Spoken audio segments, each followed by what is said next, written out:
متابعينا الاعزاء، حياكم الله اينما كنتم في حلقه جديده من حلقات المحقق، وفي جريمه جديده من الجرائم الغامضه والمعقده والغريبه والمحيره والصادمه. وحلقه اليوم هي حلقه او جريمه غريبه وصادمه ومؤسفه. في سنه 2005، مره ثانيه 2005، في حي من الأحياء كان عمال النظافة في عملهم وفي إطار شغلهم الدوري والعادي زي كل يوم، يروحوا للقمامات وهذه ويشيلوها ويشيلوا الأغراض اللي فيها يرموها في الحاويات. فلقوا في 4 أكياس محطوطة كذا من نفس الشكل ومن نفس النوع، محطوطة كذا جنب بعض. وانتم بتعرفوا عمال النظافة مساكين، الله يكون الله يعينهم، يعني الله يعينهم. يعني صراحة مساكين، تعرفوهم، تعرفوا وضعهم، تعرفوا فقرهم، وتعرفوا الأشياء اللي فيهم.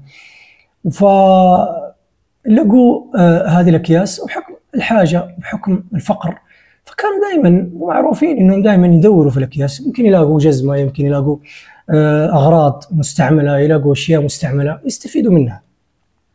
ففكوا هذه الأكياس، مجرد ما فكوا الأكياس طالعوا، وهنا كانت الصدمة.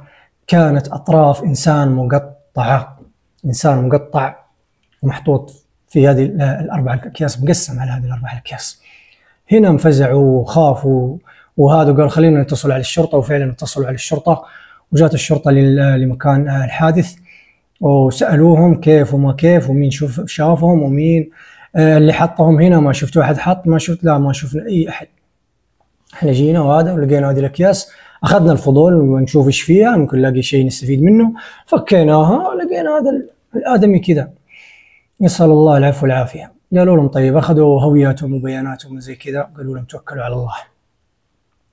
بدوا الشرطة يلاحظوا في الأكياس، ويلاحظوا هل داخل الأكياس في شيء ممكن يستعينوا فيه، هوية الضحية، شعر غريب ممكن يعود للجاني، يمكن يلاقوا أي شيء ممكن يوصلهم للقاتل اللي سوى هذه الجريمة الشنيعة. وكان الرجل هذا في الستينات من العمر، 60 العمر، كبير في السن، كبير في السن. مين بيقتل إنسان كبير في السن مسكين بهذا العمر وبهذا الضعف وبهذا وفي ناس يسووا زي كذا، في ناس الله المستعان.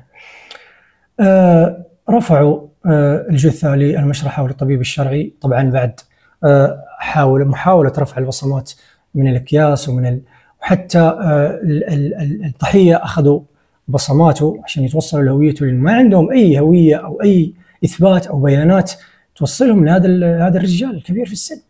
فأخذوا بصماته على أساس أنهم يتوصلوا لهويته، وفعلا من بصماته توصلوا لمحل وسكنوا وين ساكن، وطلع انه ساكن في مدينة ثانية غير المدينة اللي هو انقتل وتقطع فيها.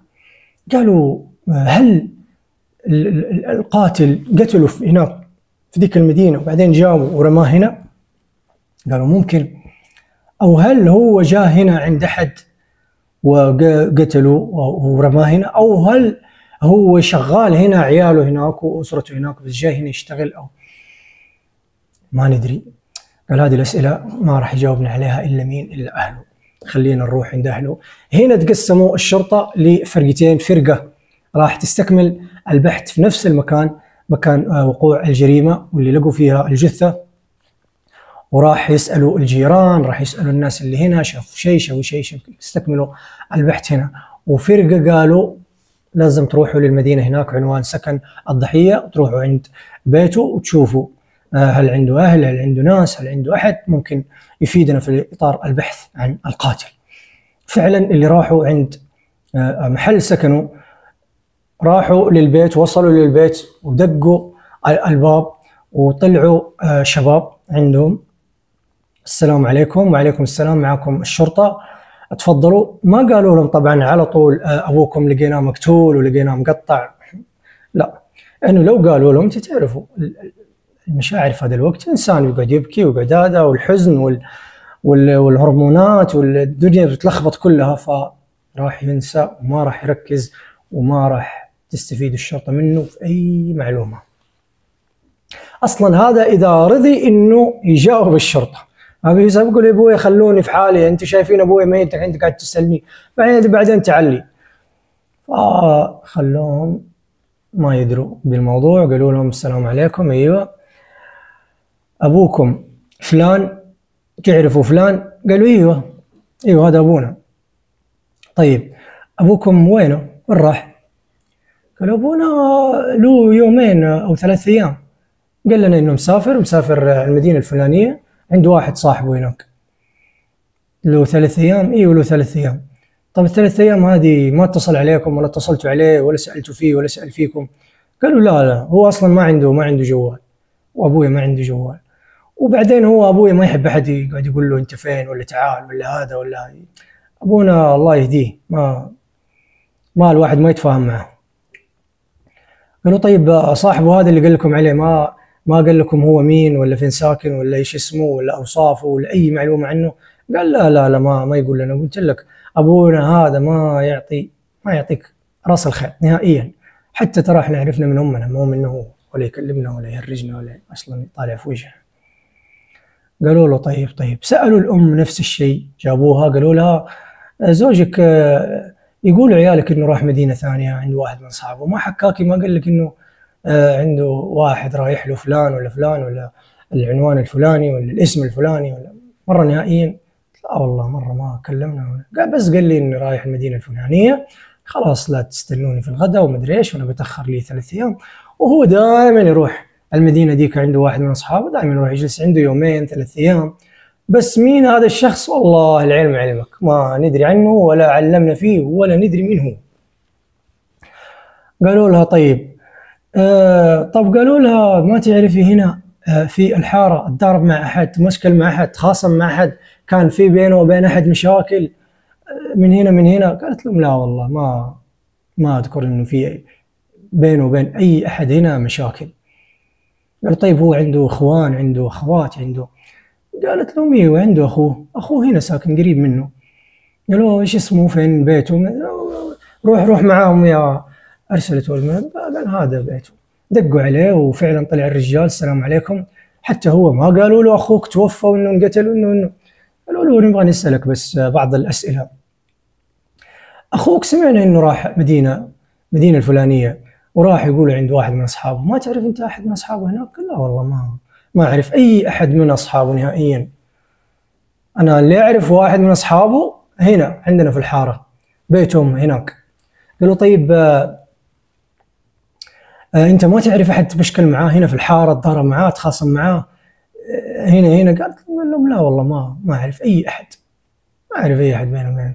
قال طيب عياله كيف؟ ما إحنا سمعنا إنه عياله دائما تمشكل معاهم وكلمناهم حسيناهم إنهم متضايقين منه وانه مو عاجبهم انه تصرفاته، ما معطيهم وجه ولا يعطيهم اهميه ولا يطالع في وجههم ولا زي كذا. كيف علاقتهم بابوهم؟ قال والله شوف صراحه انا اقول لكم الصراحه هي صح، اخوي هذا من هذه الناحيه الله يهديه، صراحه مهملهم ودائما يشتكوا منه، ما يعطينا، ما يجيب لنا، ما ادري ايش، يتاخر عننا، ما ادري ايش، طول الوقت بس يخاصم، طول الوقت يزعق، طول الوقت يضرب، طول الوقت.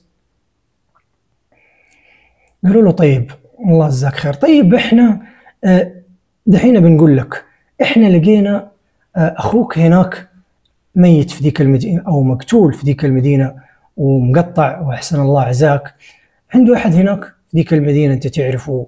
ايش وداه ذيك المدينه؟ ايش يسوي في ذيك المدينه؟ عنده شغل، عنده عمل، عنده شيء هناك؟ قال والله شوف انا زي ما قلت لك هو بس واحد هناك روح له، بس ما ندري ذاك الشخص ايش يروح يسوي عنده. هو صاحبه بس ما ندري، هو يقول إن عندي واحد صاحبي أروح له، عندي واحد صاحبي أروح له، بس هذا اللي ندري، هذا اللي أعرفه أنا نهائيا، ما أعرف أي شيء ثاني. قالوا طيب صاحبه هذا تقول لنا بيته فين؟ قال بيته هناك بيته. راحوا لبيت الضحية، قصدي صاحب الضحية عفوا، راحوا البيت صاحب الضحية ودقوا الباب، طلعت لهم حرمة، السلام عليكم ورحمة السلام، زوجك فلان موجود؟ قالت لهم لا والله راح يسوي عمرة. له كم؟ والله راح له يمكن تقريبا 15 يوم أو 10 أيام زي كذا. طيب زوجك هذا صاحب فلان، صح ولا لا؟ ايوه. ما كان بينهم مشاكل، ما كان بينهم خصومات، مؤخرا ضربوا ويات خصم؟ لا والله بالعكس، اصحاب زي السمن والعسل، هذول سنين سنين مع بعض.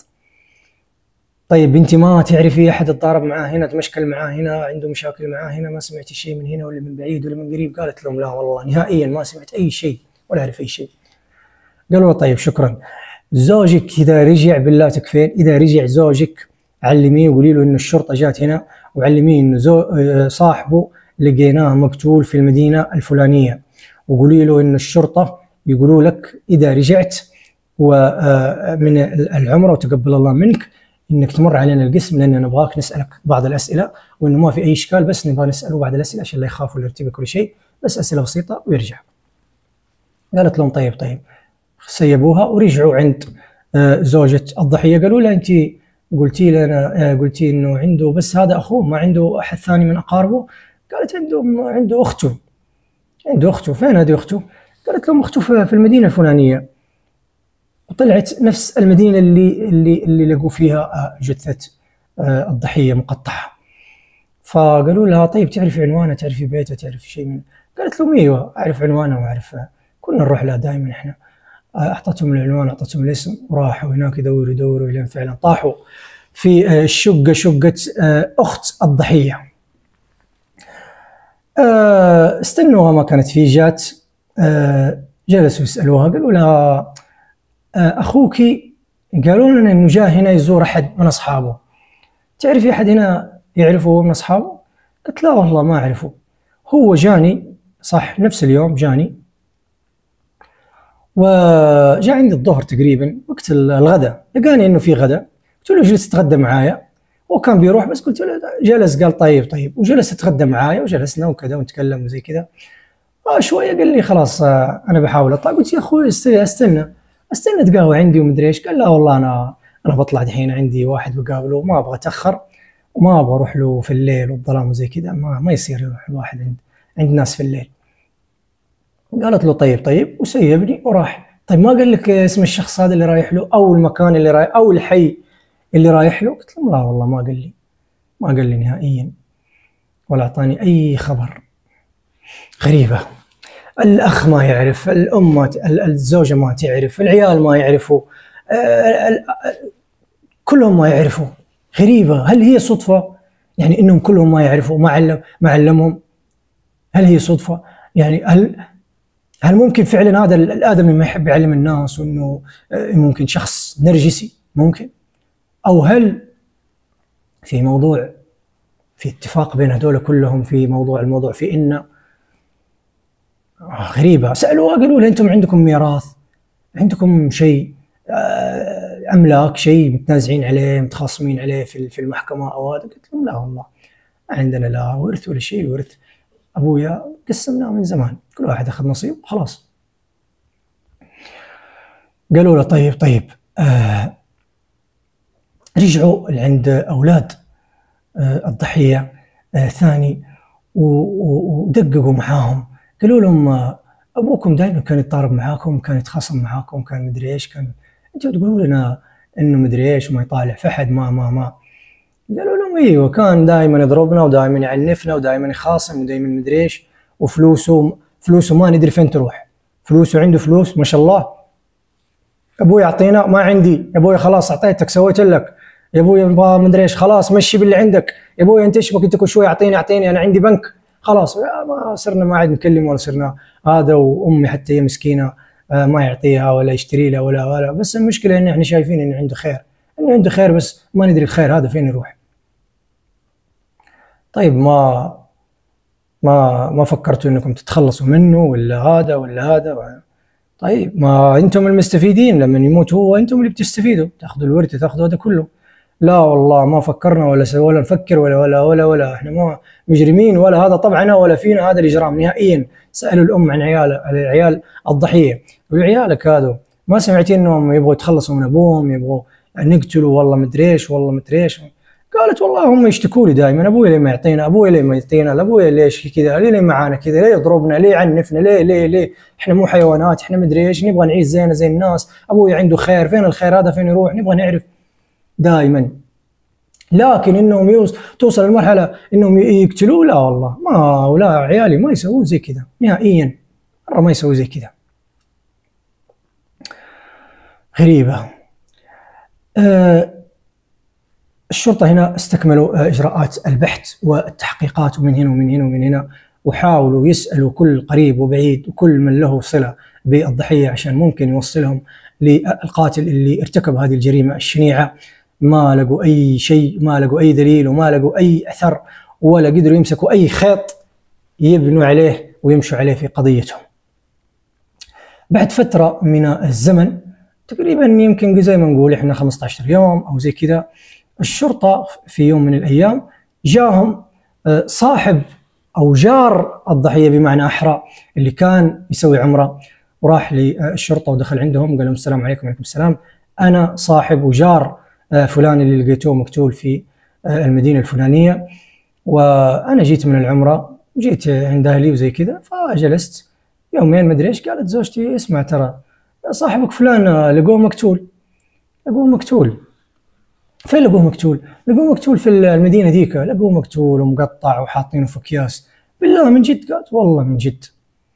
يعني اللي سووا فيه زي كذا؟ قالت والله حتى جاون الشرطه هنا وجاء سالوا عنك، ولا تخاف لا تخاف، مو بيتهمينك، هم بس قالوا لي بياخذون من عندك اسئله وبس، بس قالوا لي تكفين اذا جاء علميه انه لازم يجينا على القسم، بس نساله بعض الاسئله البسيطه خلاص ويروح. وانا دحين جيتكم. قالوا له جيتنا، حياك الله، اجلس تفضل نبغى نسالك. قالوا طيب صاحبك هذا ما تعرف له مشاكل مع احد، ما تخاصم مع احد، اتضارب مع احد؟ قال لا والله ما اعرف، والله ما اعرف. هو انسان ما يختلط بالناس كثير، وانسان يعني بس عندي انا، يعرفني انا بس، واهله وبس، واخوه واخته بس، هذا اللي عنده. قال طيب واحنا لقيناه في المدينه الفلانيه مقتول، واهله قالوا انه رايح عند واحد من اصحابه هناك، ما تعرف احد من اصحابه عايش في ذيك المدينه او كلمك عنه او حكاك عنه؟ في ذيك المدينه؟ قال اتوقع ما في الا ولد محمد. قال مين ولد محمد هذا؟ ولد محمد هذا ولد صاحب الضحيه. الضحيه كان عنده واحد صاحبه، تمام؟ كان عنده واحد صاحبه من اصحابه يعرفون بعض من سنين هم يعرفون بعض. صاحبه هذا كان عنده ولد متزوج وعنده بس ولد، خلاص. بعد فترة توفى هذا محمد صاحب الضحية، وجلس الولد صغير مع أمه. الضحية شاف مسكين الحرمة هذه ما تقدر تشتغل، بدأت تكبر، وشاف الولد كمان. الولد وقتها كان عمره يمكن 12-13 سنة، فقال هذول مساكين مين يعيلهم ومين يشيلهم ومين يصرف عليهم. فصار الضحية يصرف عليهم ويعطيهم ويجيب لهم ويشتري لهم وكل شيء يحتاجوه، عرفت زي كذا، صار هو المعيل لهذه الأسرة. بعد فترة كمان توفت الأم، أم هذا الولد، وجلس الولد لحاله.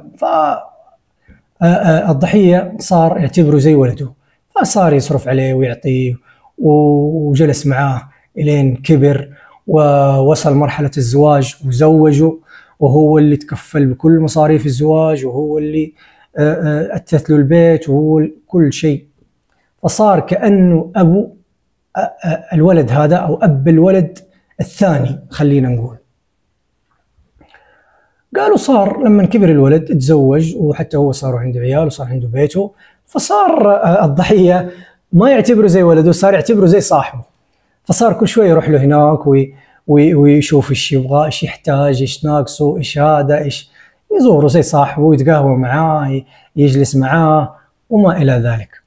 طب أنت تعرف ولد محمد هذا سكنه فين، عنوانه فين، اسمه الكامل فين؟ قال لا والله ما أعرف، بس اللي يعرف، وأنا متأكد اللي يعرف أخ الضحية. أخ الضحية، أيوه أخ الضحية ممكن يعرفه، لأن مرة كنا جالسين ومدري إيش ويتكلموا زي كذا، وقال له أيوه رحنا بيته ومدري إيش وهذا وهذا، هو يعرفه. رجعوا لعند أخ الضحية، قالوا له أنت ذيك المرة إحنا لما سألناك وقلنا لك تعرف أحد في المدينة هذيك صاحب الضحية، قلت لنا ما نعرف. قال لهم أيوه ما أعرف أي أحد صاحب الضحية. قال بس جاركم فلان قال انه في مره من المرات كنتوا جالسين وانك تعرف واحد اسمه ولد فلان يروح له الضحيه هناك دائما، جارك يقول دائما يروح له هناك وكان من زمان وهذا. قال طيب ايوه انتم قلتوا لي صاحب الضحيه، وانا هذا ما اعتبره صاحبه، انا اعتبره يعني هو يعتبره زي ولده، وهذا ولد صاحب الضحيه. قال صاحب الضحيه توفى من زمان، انتم ما قلتوا لي ولد صاحب الضحيه. طيب خلاص يا ابوي، دحين انت الرجال يقول لنا انك انت رحت مره كنتوا جالسين وتتكلمون زي كذا وقلتوا انك رحتوا عنده البيت، هذا ولد محمد. قال ايوه رحنا مره انا واخويا. قال طيب تعرف بيته دحين؟ قال ايوه اعرفه. قال طيب هيا معانا ورينا البيت هذا فينه. اخذوه طبعا وراحوا على بيت ولد محمد هذا. راحوا البيت طبعا، دقوا الباب، دقوا لين طلعت حرمه. السلام عليكم. وعليكم السلام، محمد موجود؟ قالت لهم لا والله محمد، ولد محمد عفوا موجود. قالت لهم لا والله شكله تلاقوه في المحل حقه. ايوه في عنده محل هناك. قال لهم هذاك انا اعرف المحل، انا اعرف محله، هيا معايا اوريكم. خلاص وصلوا معايا لين المحل، قالوا له خلاص انت حدك هنا اجلس في السياره. راحوا للمحل، دخلوا المحل لقوا شاب تقريبا في 18 او 19 من العمر.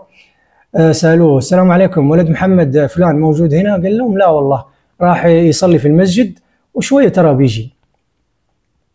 قالوا له طيب. جلسوا يستنوا زي ما قلنا شويه ورجع ولد محمد. جلس يعني تقريبا ما طول، على طول شويه ورجع. قالوا له السلام عليكم. وعليكم السلام، انت ولد محمد؟ قال مين ولد محمد؟ تعرف فلان؟ قال مين فلان؟ قالوا فلان. قالوا له الاسم، اسم الضحيه. قال ايوه اعرفه. قالوا ايش تعرف عنه ايش علاقتك فيه؟ فقام حكاهم نفس زي ما قلنا انه هو اللي رباني وهو اللي صرف علي وهو يعتبر ابويا وزي ابويا وهذا. قال له طيب ما زارك هذه الايام اللي راحت؟ ما جاك، ما زارك، ما شافك؟ ما قال لهم الا جاني قبل ايام. اي يوم جاك؟ قال لهم نفس اليوم اللي فعلا هو طلع فيه. قال لهم جاني ذاك اليوم وجاني وكان معايا الولد هذا. قالوا له فعلا انت شفته؟ قال ايوه شفته جاء عنده جلس معاه. قال جاني تقريبا قبل لا اقفل المحل، قبل لا نقفل جاني وجلس معايا، وبعدين قال لي انه بيقابل احد ما بيقابل احد وانه هذا. قال لي طيب. قلت له بس ما تخلص مر عليه البيت. قال طيب عشان نتعشى مع بعض وزي كذا. وكان في العاده انه هو يجلس عندي يومين 3 ايام، عرفت، ينام عندي ويتغدى عندي، هذه الايام كلها يجلس معايا. في الصباح نصحى ونفطر وزي كذا وهذا، وفي المساء يجي يجلس معايا في المحل وزي كذا، وبعدين شويه يروح يلفلف في المدينه. هذا طبعه، هذه عادته معي. قال ذاك اليوم ما قال لك الشخص هذا اللي رايح بيقابله زي؟ قال ما قال لي نهائيا، بس قال لي انه رايح عند شخص وهذا وبيقابله ويخلص معاه موضوع ويرجع عندي البيت. قلت له طيب، وهذا اللي صار وراح. غريبة وشيء محير وعجيب.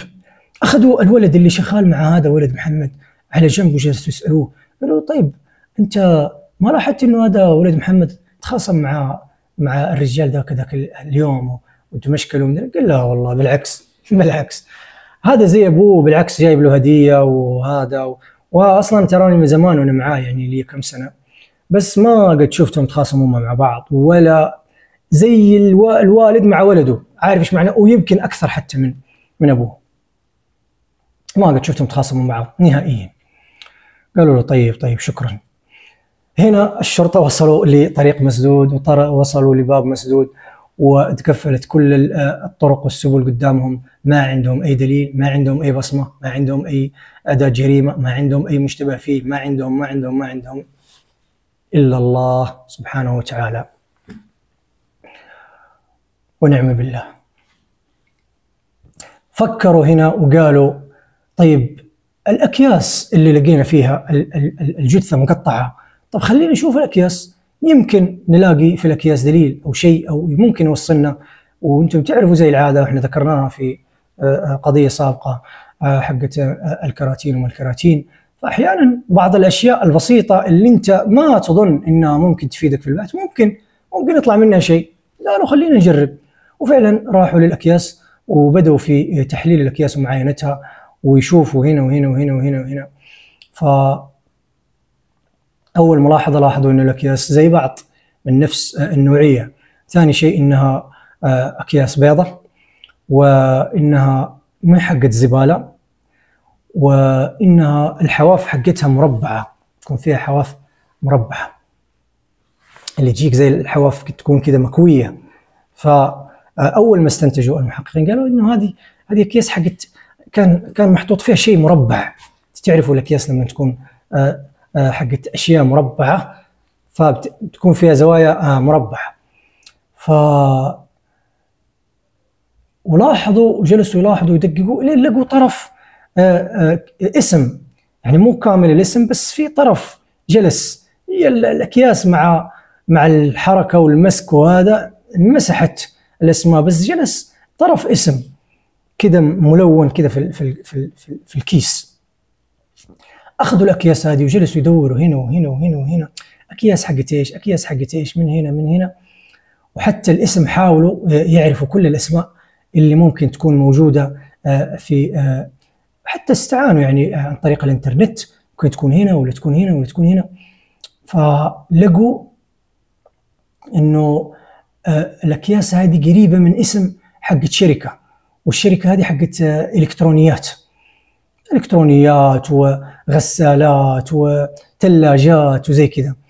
فراحوا شركة من الشركات اللي ممكن يكون هذا المنتج عندها حقها وسألوهم وقالوا لهم ايوه هذه الأكياس احنا تجينا، وهذا الاسم اسم الماركة الفلانية. وفعلا كملوا لهم الاسم وطلع فعلا انه اسم علامة معروفة في مجال الإلكترونيات. وقالوا لهم طيب هذا الكيس حق ايش؟ هذا الكيس قالوا لهم هذا الكيس حق غسالات، هذا الكيس حق غسالات. ووروهم قالوا لهم شوفوا في عندنا عينة، ووروهم قالوا لهم هذه اللي تنحط فيها الغسالة. وفعلا استنتاج المحققين او الشرطة في البداية انه كان مربع وكان في شيء بنحط فيه مربع كان صائب. وهنا سألوهم قالوا لهم طيب الاسم اسم الغسالة هذه هو هذا؟ قالوا ايه اسمها هذا هو. قالوا لهم طيب شكرا جزاكم الله خير. هنا الشرطة على طول جاء في بالهم محل ولد محمد. ليش؟ لأنه محل ولد محمد كان يبيع الإلكترونيات وكان يبيع الثلاجات وكان يبيع الغسالات، قالوا طيب هل ممكن تكون في علاقة بين هذه الأكياس وبين محل ولد محمد هذا؟ شالوا الأكياس على طول وراحوا رجعوا لمحل ولد محمد، وهناك لقوا العامل وما لقوه هو موجود. قالوا له تعال لحظة، قالوا له هذه الأكياس عندكم؟ حقكم هذه الأكياس؟ قال ما أدري بس يمكن كأنها عندنا. قال سمعنا إنه حقت غسالات، هذه الأكياس رحنا للشركة وقالوا لنا إنها تنحط فيها الغسالات داخليا. قالوا له بالله الغسالات هذه فك لنا بالله نشوف.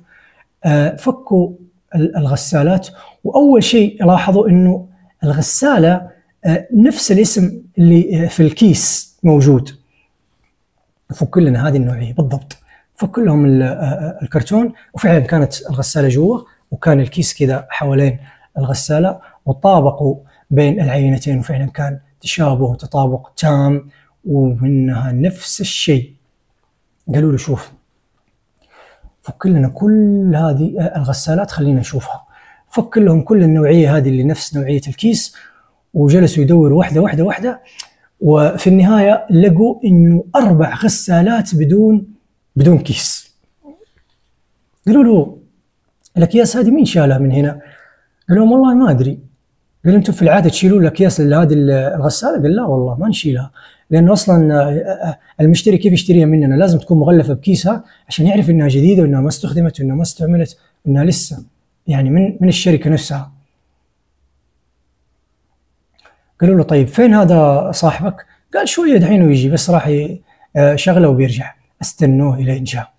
لما جاء قالوا له السلام عليكم، اجلس بالله نبغى نسألك، قال لهم هذه الاكياس هذه حقكم ولا ما حقكم؟ قال لي لا شوف ما ادري والله عنها. قال له طيب احنا لقينا 4 اكياس ناقصه في الكراتين حقت الغسالات هذه، وينها؟ قال هذه نفكها لما يجيني زبون ولا شيء يقول لي ابغى اشوف، انا ما ابغى الغساله ابغى اشتريها زي كذا، ما يمكن خربانه او اديها بيتي الاقيها خربانه، ابغى اشوف كيف تشتغل، ابغى علمني كيف تشتغل، وريني كيف اعرف انا اشتري حاجه كذا مغلفه. فافك له الاكياس ويشوف عشان يشتري. قال طيب يا ابويا انت تفك له يشوف، هي مو نفس النوعيه هي ولا مو نفس النوعيه؟ نفس الماركه ونفس القوه ونفس الخصائص ونفس الفيتشرز اللي فيها وكل شيء؟ قال ايوه هي نفسها. طيب ليش تفك 4؟ طب فك واحده وخليها على الجنب، لو جاك واحد قال انا ابغى اشوف، فك له قول له زي هذه زي هذه، ليش تفك 4؟ قال انا على حسب الزبون ولا على حسب الزبون. طيب على حسب الزبون. بدأوا يدوروا ويبحثوا في المكان وفي المحل، لاحظوا انه في مخزن علوي في نفس المحل، وطلعوا لهذا المخزن وجلسوا يدوروا هنا، فلاقوا خلف الاغراض وفي مكان كذا مندس في زي الفانيلا او تيشيرت كذا مطبق، فكوه وكانت هنا الصدمه وكانت هنا المفاجاه. لقوا سكين كبير ولقوا ساطور محطوط جوه هذا. طلعوا يقولوا هذا الساطور وهذا السكين حق مين؟ قال لهم ما ادري، مو حقنا، ما ادري مين اللي حطه هنا. جابوا الولد هذاك قالوا السكين هذا والساطور تعرفوا حقك؟ قال لا ما اعرفه مو حقي. قالوا الولد هذا انت فين ساكن؟ قال لهم ساكن هناك عند. قالوا تعال معنا. خلوا هذاك راحوا بيتهم، دقوا الباب قالوا لهم السكين هذا حقكم، الساطور هذا عندكم في البيت؟ طلعوا قالوا لا والله مو حقنا هذا.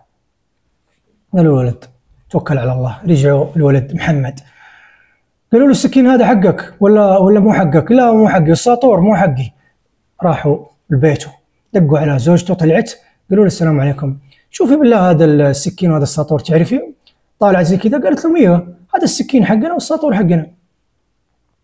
ايش جابهم عندكم؟ انا لي كم يوم ادور عليهم ما حصلتهم، حتى سالت هذا زوجي قال ما ادري عنهم فين، ما ادري فين راحوا.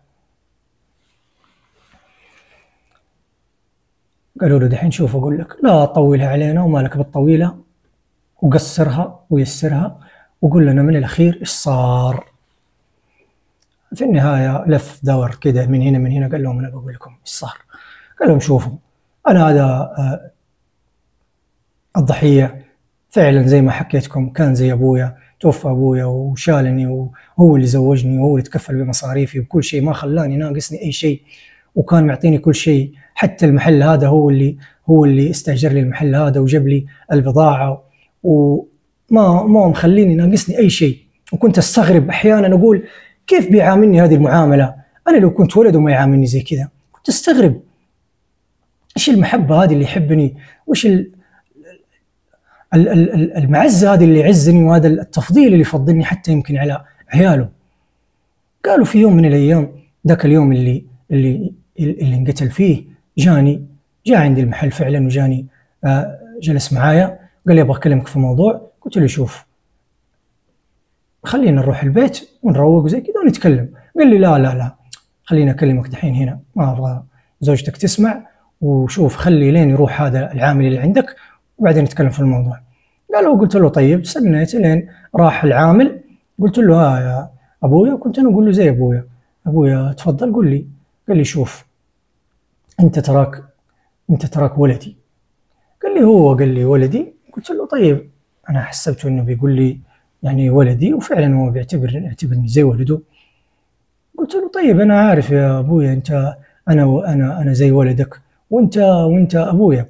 قال لا مو زي ولدي، انت ولدي الطبيعي، ولدي البيولوجي، ولدي حقيقي. قلت له كيف؟ قال لي انا اقول لك كيف. شوف يا ولدي غلطه صارت بيني وبين امك. قال ايش غلطه؟ قال شوف انا كنت متعرف على امك، انا لما كان ابوك لسه عايش كنت متعرف على امك، وابوك كان مريض ما يخلف، كان عقيم ما يجيب عيال، وانا تعرفت على امك وكنت متعرف عليها. في يوم من الايام غلطنا وصار اللي صار، وحملت فيك وجابتك. وأنا وقتها ما قدرت أسامح نفسي، وكنت أقرب لك وكنت أعطيك وكنت أحسسك إني أبوك. قالوا دحين أنا كبرت وخايف إني أموت أو يصير في شيء وما تعرف، وكان لازم إني أقول لك. قلت له من جدك؟ أنت كنت تخون أبويا وكنت مع أمي وكنت تسوي علاقة وزي. قال لي أيوه هذا اللي صار. قلت له أطلع من عندي من هنا. قال لي يا ولدي استهدى بالله وتعوذ بالله من إبليس. لا تزعل. لا، قلت لك أطلع من عندي دحين، ما أبغى أشوف وجهك ولا تجلس عندي. أطلع من عندي، خاين يا غدار يا مدري إيش. وجلست أسبه صراحة. قال ما رضي يطلع، قال لي أبغاك تهدى اسمعني بس. قلت له لحظة. رحت البيت وجبت سكين وجبت جبت السكين دسيته وجيت عنده. قلت له دحين أنت إيش تبغى؟ قال قلت لك زي ما قلت لك يا ولدي، أنا جيت بس أعلمك بالموضوع قبل لا أموت، قبل لا يصير فيه شيء، قلت طيب علمتني خلاص، إيش تبغى ثاني؟ روح من هنا، روح عني، خلاص يا ولدي، خلاص سامحني. وجاي يبغى يحضرني، طلعت السكين وقعدت أطعن فيه إلين قتلته. وهنا جلست شوية، حسيت إني تورطت. إيش أسوي؟ قال رحت البيت ثاني وجبت ساطور وجلست إلين في الليل. سحبته للحمام هناك، غسلت الدم ومسحت الدنيا كلها وهناك في الحمام قطعته وما لقيت شيء أحط فيه إلا الأكياس حقت الغسالات. طلعت الأكياس هذه حطيت فيها أطرافه، واستنيت لين آخر الليل. جبت السيارة حقتي وشلت فيها الأطراف وشلت فيها الأكياس، ورحت لين بعيد، ذيك القمام اللي بعيد عن بيتي عشان ما أثير الشبهات، ورميته هناك. وهذا اللي صار. طبعا تم الحكم عليه بالإعدام وحجز الأدلة، وكان الحكم بالإعدام زي ما قلنا. وشوفوا شوفوا الخيانة، دائما نقول خيانة وأن الله لا يهدي كذا الخائنين. شفتوا كيف دائما الخيانة مصيرها فين؟ شوفوا الأم، شوفوا كيف ماتت، جاها مرض وجاها مدري ايش وجاتها مصايب، والهذا كمان اشوف انقتل. وشوفوا كيف الإنسان يعني اللي مسيب أهله، معيشهم في العذاب ومعيشهم في الفقر وهو عنده خير، ورايح يعطي ولد ثاني اللي جابه من علاقة غير شرعية. شوفوا كيف. يا كثرهم اللي زي كذا، يا كثرهم. تلاقي بعض الآباء الله يهديهم ويصلحهم، عنده خير وعنده فلوس ومعيش وبخلي عياله في العذاب في الفقر، وإذا راح جلس مع مومس ولا مع فتيات الليل ولا بنات الليل تلاقيه يرمي عليها بالآلاف وبالهذا في يا كثرهم زي كذا، كثيرين. تلاقيه لما يمشي في الشارع يشوف بنت، مشوار، يلا يا اختي يلا مشوار، كم؟ لا ولا يهمك، عادي اللي يجي منك. ولما تقول له امه وديني مشوار، الله انا تعبان، شوفي يا عبد الله ما في غيرنا في هذا البيت، كل شويه انا كلمي يا محمد، شوفي لي فلان، انت ما كل شيء انا يا ابويا. في ناس زي كذا، اصلحهم الله واصلحنا معهم جميعا. كان هذا ختام حلقة اليوم أعزائي المشاهدين، ولا أطيل عليكم، وأتمنى أنكم تكونوا استفدتوا وتعلمتوا من الدروس والعبر، زي ما بنقول أن تكون عابر لمعتبر، والإنسان يشوف الحياة ويشوف المصايب والجرائم اللي تحصل فيها. وهذه كمان دروس حتى للمحققين وحتى لرجال الشرطة، لأن كل قضية بتعلم رجال الشرطة فوائد بيستغلوها وبيستفيدوا منها وبيطبقوها إذا واجهتهم مشكلة أو وصلوا طريق مسدود في إحدى القضايا. فهي كلها فوائد، وكان الغرض من هذه القصص وهذه الجرائم وهذه القضايا هو ذكر الفوائد، لا لشيء ثاني، لا للتربح ولا لشيء ثاني. فأرجوكم أعزائي المشاهدين لا تنسونا من نصائحكم وتعليقاتكم وحتى مشاركاتكم للحلقة حتى يستفيد منها الكل. دمتم في أمان الله، مع السلامة.